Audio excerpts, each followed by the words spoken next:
여러분 반갑습니다. 노천교육원의 총괄 교육을 책임지고 있는 노천 인사올리입니다.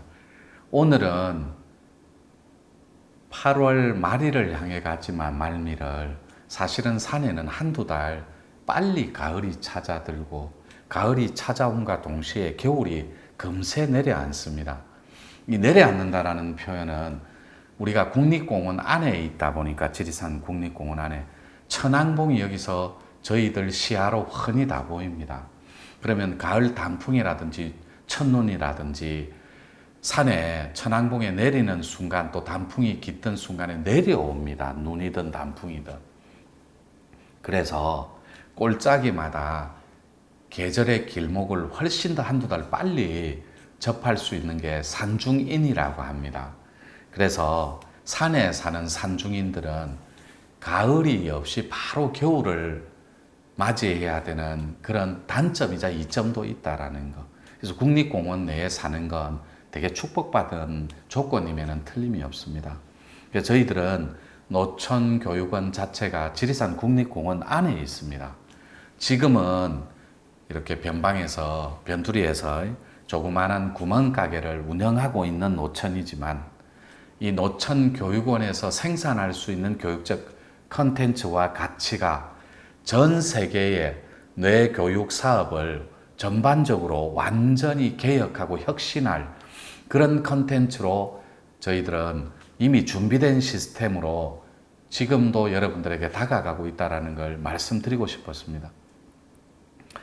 오늘 주제는 내 삶의 스토리텔링인데 그 소제목이 명제 자체가 내 삶의 프로듀서는 누가 있는가 이런 소제목이 달릴 거예요. 이게 무슨 말이냐면 여기는 노천교육원이다 보니까 첫째도 둘째도 하나에서 10까지 교육을 전제로 한 또 공부를 전제로 한 그런 교육적 가치이다 보니까 여기는 작지만 그리고 펜션을 개조해서 또 수련원으로 쓰고 있지만 교육원으로 안에 내용은 절대 부끄럽지 않은 명품 중의 명품이라고 자부할 수 있는 곳입니다.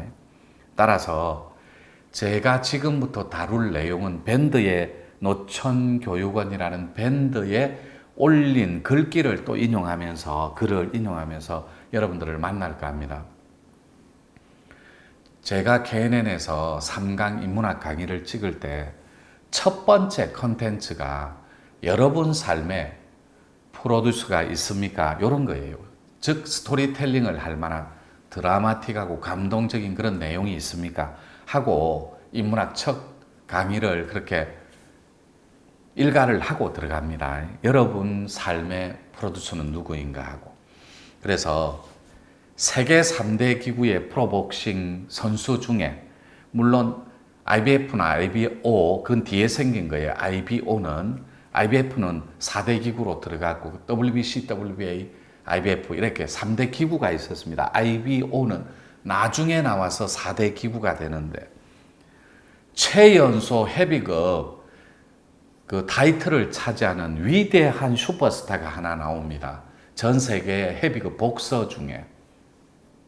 그게 여러분들도 한 번은 여성분들도 그리고 가정주부들도 한 번은 들어봤을 듯한 그 이름 바로 마이크 타이슨입니다. 여러분들이 엔터 쪽은 마이클 잭슨, 그 다음에 마돈나 이런 분들은 많이 들어봐서 잘 아시리라 생각합니다. 지금은 BTX, 그 다음에 그 저스트 비버 뭐 이런 거, 그 캐나다 가수 그 정도. 그 다음에 뭐 BTX는 모르는 분이 없을 거고. 그래서 그 스포츠계의 한 획을 긋고 역사적인 최연소 헤비급 복서로 탄생하기까지는 원래 소년원을 들락거리던 그러니까 갱스터로서 철문을 휘어버릴 정도로 막 우그러뜨릴 정도로 그런 갱스터였어요. 갱단의 일원이었고 마이크 타이슨은 10대 때 이미 전가 8범을 넘어가고 8번 구금이 될 정도로 구속이. 그래서 철문이나 망가뜨리던 그런 말썽쟁이를 소년원을 들락거리던 그런 갱스터 기질을 가진 그런 갱스터에 불과한 그런 소년수를 타낸 위대한 프로듀서가 있습니다. 그분이 바로 커스타마토라는 분인데 그의 복싱 실력을 한 번에 알아보고 그가 세계적인 슈퍼스타의 반열에 오를 걸 한 번에 한눈에 그 기질을 알아보는 프로듀서들, 그분들이 하늘이 낸 사람들이라 해서 일명 저희들 도인들이 쓰는 용어예요. 은어이자, 즉 설계자라는 표현을 씁니다. 저희들은 이 설계자를 저희들은 이제 프로듀서라고 표현하는데, 그 가만히 두면 그 길거리에서 그 서부하고 동부의 그 힙합의 거의 갱스터 랩의 창시자들이고 대통령들인데, 하나는 빅이라는 뚱뚱한 친구고 하나는 그 투팍이라는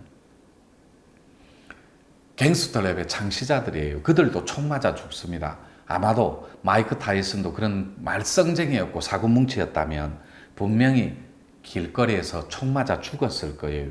그들은 추구하는 삶 자체가 갱스터였으니까. 그래서 그런 갱스터에 불과한 소년, 아주 어린 19살, 18살 때 만났으니까. 그런 실력을 한 번에 알아보고, 복싱 실력을 바로 영입해서 자기 집에서 숙식을 제공해 가면서 세계적인 복서로 그렇게 트레이너를 해준 위대한 트레이너가 커스타마토입니다. 알리한테도 조언을 했던 무하마드 알리. 그런 위대한 커스타마토가, 만약에 그런 커스타마토 같은 위대한 프로듀서가 경제계에도 있다라는 거예요. 록펠러 옆에는 철도망이었고, 그때는 미시시피 강을 흐르던 그런 요런 통통선일 수도 있고 엔진을 달아놓은 그런 선박이었을 수도 있을 거예요. 1940년대에서 60년대, 70년도 요렇게 전체가 선진국화 되기 전에 미국의 역사니까. 그런 경제계에서도 석유 왕인 록펠러 옆에는 철도 왕이었던 벤더빌더라는 위대한 혁신가가 한 명 있었고, 알리바바의 그 마웬 옆에는 소프트뱅크의 손정희가 또 있었습니다. 커스타마토처럼.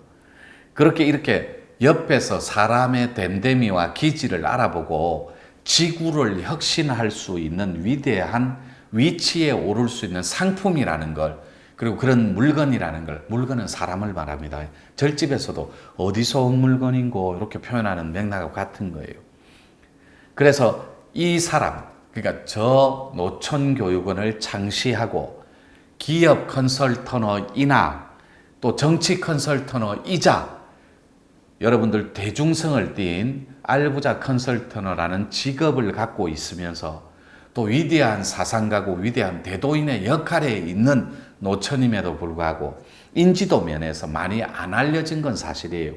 그렇지만 지금은 제가 커스타마토나 손정희 씨처럼 정치 컨설턴도 해주고 기업 컨설턴도 해주면서 설계자 역할을 제가 하고 있지만, 제 옆에도 손정희 씨처럼 마웬의 그릇됨을 알고, 그 다음에 애플 있죠. 스티브 잡스가 큰 그릇임을 알고, 그 다음에 그런 거 있잖아요. 구글이나, 그 다음에 마크 저커버그가 하는 트위터 사업 같은 거. 이런 것들이 세계적인 글로벌한 회사가 될 걸 커스타마토 같은 설계자들은 이미 알고 있다라는 거예요. 마찬가지로 이 사람이 만든 다양한 커리큘럼과 컨텐츠를 통해 지구의 뇌교육 IT 산업을 전반적으로 지구를 혁신하는데 플러스 알파로 사용될 가치를 아는 그런 프로듀서들, 그들이 노천이 마지막으로 지구촌에 내놓은 메디움의 가치를 전 세계에서 수출하고 내다 팔 위대한 반도체 산업이라는 것, 물론 영적인 정신의 영역이므로 삼성전자처럼 물질계로 팔아먹는 반도체가 아니에요. 정정할게요. 팔아먹는 상투적인 용어고 수출하고 경영할 그런 상품은 아니고 영적이고 멘탈 쪽인 걸 뇌 IT 교육 산업이라고 하는 거예요. 그걸 메디움의 가치를 플러스 알파로 몇십조, 몇백조, 몇천조로 확장해서 지구촌을 개혁하고 혁신할 위대함으로 승화시키고 끌어올릴 커스타마토 같은 프로듀서를 저는 지금 이 순간에도 산에서 기다리고 있다는 것. 따라서 메디움의 가치가 곧 노천입니다. 그러니까 이 메디움은 두 갈래가 있어요. 하나는 아트론입니다. 2부에서 제가 금박으로 입힌 그림하고 은박으로 입힌 그러니까 은분이라고도 하고 금분이라고도 하는데 그 분자가 가루 분자니까. 그래서 그림을 한번 들어 올려 여러분들한테 화면에 소개해 올릴게요. 잠깐 앞전에도 돈키신을 그리고 막 이런 걸 보여줬는데 대도인으로서 우리는 준비된 시스템과 영혼, 즉 프로듀싱 되는 그런 설계를 완전히 시스템화한 그런 뛰어난 아티스트들은 이미 준비가 되어 있어서 그림으로 세상을 아트론으로 바꿀 준비가 되어 있다는 거예요. 그런 분들을 우리는 체인지 아티스트라고 합니다. 메디움의 가치를 수출하고 혁신할 지구의 위대한 사상가이자 혁신가들. 그래서 조금 있다가 그림을 한번 보여드리면서 추가 설명할 텐데 하나는 아트론이고 하나는 코드론이에요. 조금 받아들이기 어려운 단어면 코드론 자체는 잘 먹고 잘 사는데 엉킴이 없는 사주팔자 이렇게 표현할게요. 코드가 엉켜 있으면 고통스럽습니다. 그리고 아트론, 그림으로 세상을 바꾸고 록펠러가 세계적인 석유왕이 될 수 있었듯이 옆에 프로듀서인 벤더빌터가 있었듯이 똑같은 맥락이에요. 이 노천 옆에는 누가 서줄지 자무 궁금하기도 하고 그 서줄 프로듀서를 지금 이 순간에도 기다리고 있다는 거.